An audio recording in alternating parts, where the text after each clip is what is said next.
आकाशवाणी से प्रस्तुत हैं प्रादेशिक समाचार।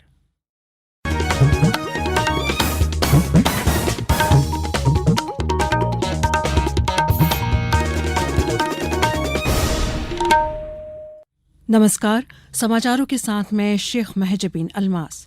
सबसे पहले इस बुलेटिन के मुख्य समाचार। विकसित भारत युवा संवाद कार्यक्रम में कहा, युवा शक्ति भारत को जल्द ही बनाएगी विकसित राष्ट्र। मुख्यमंत्री ने लाडली बहना योजना के तहत जनवरी माह की किस्त की जारी। राष्ट्रीय युवा दिवस के अवसर पर प्रदेश में युवा शक्ति मिशन की हुई शुरुआत और प्रयागराज में कल से होगी महाकुंभ 2025 की शुरुआत। अब समाचार विस्तार से। प्रधानमंत्री नरेंद्र मोदी ने कहा है कि भारत की युवा शक्ति जल्द ही उसे एक विकसित राष्ट्र बनाएगी। आज नई दिल्ली में भारत मंडपम में विकसित भारत युवा नेता संवाद 2025 के अवसर पर बोलते हुए उन्होंने कहा कि भारत की युवा शक्ति उल्लेखनीय परिवर्तन ला रही है। शुक्रवार को शुरू हुए 3 दिवसीय विकसित भारत युवा नेता संवाद ने युवाओं को विकसित भारत के लिए अभिनव समाधान प्रस्तुत करने के लिए एक अनूठा मंच प्रदान किया। इस कार्यक्रम के दौरान श्री मोदी ने देशभर के 3000 गतिशील युवा नेताओं से बातचीत की। युवाओं से संवाद में श्री मोदी ने कहा कि उन्हें विश्वास है कि भारत की युवा शक्ति का सामर्थ्य देश को जल्द से जल्द विकसित देश बनाएगा। का सामर्थ्य भारत को जल्द से जल्द विकसित राष्ट्र बनाएगा।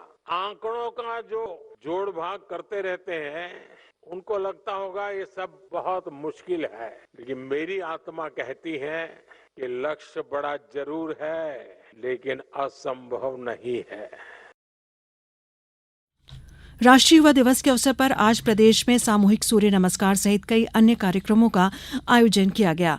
मुख्यमंत्री डॉक्टर मोहन यादव ने भोपाल के शासकीय सुभाष उत्कृष्ट विद्यालय में आयोजित राज्य स्तरीय सामूहिक सूर्य नमस्कार कार्यक्रम में हिस्सा लिया। इंदौर में मुख्य कार्यक्रम RAPTC ground Mahesh garden line में आयोजित किया गया। मुख्यमंत्री डॉक्टर यादव के संदेश का प्रसारण किया गया। करीब 4000 छात्र छात्राएं शिक्षक शामिल रहे। कार्यक्रम में जल संसाधन मंत्री तुलसीराम सिलावट भी मौजूद रहे। बैतूल जिले के समस्त शिक्षण संस्थानों में सूर्य नमस्कार कार्यक्रम का आयोजन किया गया।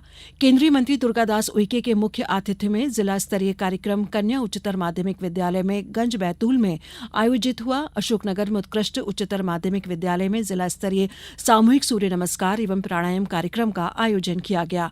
सीहोर में प्रदेश के राजस्व मंत्री करण सिंह वर्मा कार्यक्रम में सम्मिलित हुए। इस अवसर पर सभी कार्यक्रमों में आकाशवाणी के माध्यम से राष्ट्रगीत, स्वामी विवेकानंद जी की वाणी, मुख्यमंत्री डॉक्टर मोहन यादव का रिकॉर्डेड संदेश तथा सामूहिक सूर्य नमस्कार एवं प्राणायाम का प्रसारण भी सुना गया। शिवपुरी में पुलिस परेड ग्राउंड में जिला स्तरीय सामूहिक सूर्य नमस्कार कार्यक्रम हुआ। इसी तरह शहडोल, आगरमालवा सहित अन्य जिलों से भी कार्यक्रमों के समाचार मिले हैं।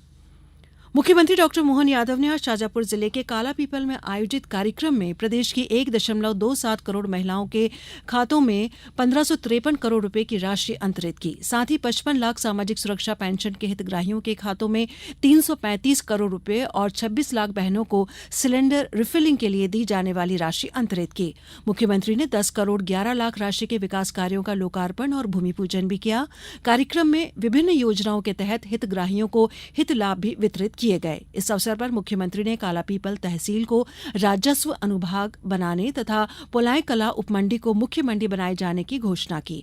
उन्होंने कालापीपल में 15 ग्रामीण सड़कों के निर्माण और 11 गांवों के नाम बदलने की घोषणा की। मुख्यमंत्री डॉक्टर यादव ने कहा कि सरकार निरंतर गरीब कल्याण के लिए कार्य कर रही है। वर्ष 2003-04 में जहां प्रदेश की प्रति व्यक्ति आय 7,500 रुपए वार्षिक थी, आज बढ़कर 1,40,000 रुपए हो गई है। हर व्यक्ति को 24 घंटे बिजली मिल रही है।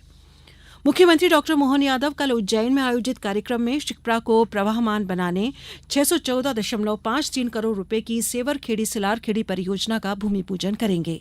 केंद्रीय जल शक्ति मंत्री CR पाटिल कार्यक्रम में मुख्य अतिथि होंगे। सिंहस्थ 2028 दृष्टिगत सेवरखेड़ी सिलारखेड़ी परियोजना शिप्रा को प्रवाहमान रखने की इस परियोजना के पूर्ण होने पर शिप्रा में साल भर निर्बाध रूप से जल उपलब्ध रहेगा। अब समाचारों में वक्त है ब्रेक का। ये समाचार आप आकाशवाणी मध्य प्रदेश से सुन रहे हैं।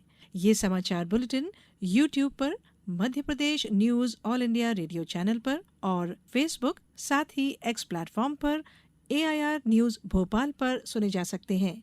इसके अलावा आप हमारी वेबसाइट newsonair.gov.in पर अथवा न्यूज ऑन AIR ऐप पर भी समाचार सुन सकते हैं। समाचारों में एक बार फिर आपका स्वागत है। मुख्यमंत्री डॉक्टर मोहन यादव ने आज भोपाल में राष्ट्रीय युवा दिवस के अवसर पर स्वामी विवेकानंद युवा शक्ति मिशन आरंभ किया। उन्होंने कहा कि देश की प्रगति के लिए युवाओं की ऊर्जा को रचनात्मक दिशा देने के उद्देश्य से इस मिशन का शुभारंभ किया जा रहा है। मुख्यमंत्री ने मिशन के थीम सॉन्ग तथा युवाओं को विभिन्न विभागों की जानकारियां प्रदान करने के उद्देश्य से विकसित युवा पोर्टल भी लोकार्पित किया। साथ ही उमंग वेलनेस कार्यक्रम का शुभारंभ किया। मुख्यमंत्री डॉक्टर यादव ने कहा कि स्वामी विवेकानंद युवा शक्ति मिशन प्रदेश के युवाओं के सपनों को साकार करने में राज्य शासन की ओर से आवश्यक सहयोग उपलब्ध कराने की दिशा में एक कदम है। उन्होंने कहा कि युवाओं को मांगने वाला नहीं, नौकरी देने वाला।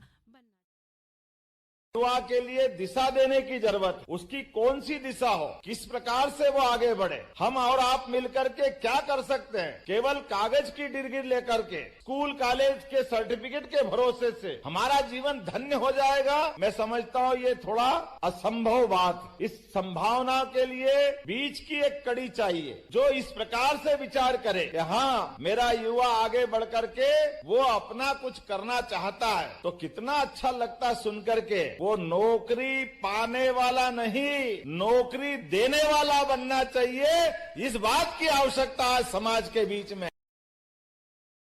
प्रयागराज में कल पौष पूर्णिमा पर पहले अमृत स्नान के साथ महाकुंभ की शुरुआत होगी। 26 फरवरी तक चलने वाले महाकुंभ के लिए लाखों श्रद्धालु, तीर्थयात्री और आगंतुक शहर में पहुंच चुके हैं। सरकार ने आयोजन को सुरक्षित, संरक्षित और यादगार बनाने के लिए पुख्ता इंतजाम किए हैं। इस बीच महाकुंभ प्रयागराज में आचार्य शंकर सांस्कृतिक एकता न्यास मध्यप्रदेश द्वारा अद्वैत वेदांत दर्शन के लोकव्यापीकरण के उद्देश्य से आज से 12 फरवरी तक एकात्म धाम शिविर का आयोजन किया जा रहा है। शिविर में अद्वैत वेदांत पर केंद्रित संवाद, श्रवण, मनन, संत समागम, सांस्कृतिक कार्यक्रम और पुस्तक प्रदर्शनी भी लगाई गई है। प्रयागराज में कल से शुरू हो रहे महाकुंभ मेले में संस्कृति विभाग द्वारा मध्यप्रदेश की सांस्कृतिक धरोहर, मंदिरों, साहित्य के साथ फिल्मों एवं नृत्य, गायन, वादन और अन्य को प्रदर्शित करने वाला मध्यप्रदेश मंडप तैयार किया गया है, जिसमें प्रदेश के कलाकारों को प्रतिदिन प्रतिभा दिखाने का अवसर दिया जा रहा है। इस मंडप में महाकालेश्वर, ओमकारेश्वर, खजुराहो, हरिसिद्धि मंदिर, भीमबेटका, सांची सहित अन्य मंदिरों की जानकारी दी जाएगी। मौसम। प्रदेश के अधिकांश जिलों में आज वर्षा दर्ज की गई। मौसम विभाग के अनुसार भोपाल, इंदौर, जबलपुर, नर्मदापुरम और सागर संभागों में कई स्थानों पर हल्की से मध्यम बारिश हुई। मौसम विभाग ने अगले 24 घंटों के लिए बैतूल, सतना, जबलपुर, छतरपुर सहित 26 जिलों में बारिश का अनुमान जताया है। साथ ही इन जिलों में कुछ स्थानों पर बिजली गिरने के लिए येलो अलर्ट भी जारी किया गया है। अब कुछ समाचार संक्षेप में। भारत की महिला क्रिकेट टीम ने आयरलैंड को दूसरे एक दिवसीय मैच में 116 रन से हरा दिया। भारत ने पहले बल्लेबाजी करते हुए 70 रन बनाए, जिसके जवाब में आयरलैंड की टीम ने 7 विकेट पर 254 रन ही बना पाई। भारत ने श्रृंखला 2-0 से अजय बढ़त ले ली है। भोपाल के मध्यप्रदेश जनजातीय संग्रहालय में संभावना गतिविधि के तहत आज भगोरिया और लाठी नृत्य की प्रस्तुतियां दी गईं, साथ ही आल्हा गायन भी किया गया। देवास जिले में नरवाई न जलाने के संबंध में जागरूकता अभियान के तहत कृषक संगोष्ठियों का आयोजन किया जा रहा है। भारत सरकार के शहरी कार्य मंत्रालय की संयुक्त सचिव रूपा मिश्रा ने आज इंदौर शहर में कचरा संग्रहण और उसके निपटान की व्यवस्था को देखा। शहडोल जिले में जल संसाधन विभाग के लगभग 2,500 करोड़ के माइक्रो इरिगेशन प्रस्ताव को शासन से मंजूरी मिल गई है। अंत में मुख्य समाचार एक बार फिर। प्रधानमंत्री ने विकसित भारत युवा संवाद कार्यक्रम में कहा, युवा शक्ति भारत को जल्द ही बनाएगी विकसित राष्ट्र। मुख्यमंत्री ने लाडली बहना योजना के तहत जनवरी माह की किस्त की जारी। राष्ट्रीय युवा दिवस के अवसर पर प्रदेश में युवा शक्ति मिशन की हुई शुरुआत और प्रयागराज में कल से होगी महाकुंभ 2025 की शुरुआत। इस बुलेटिन में इतना ही। नमस्कार।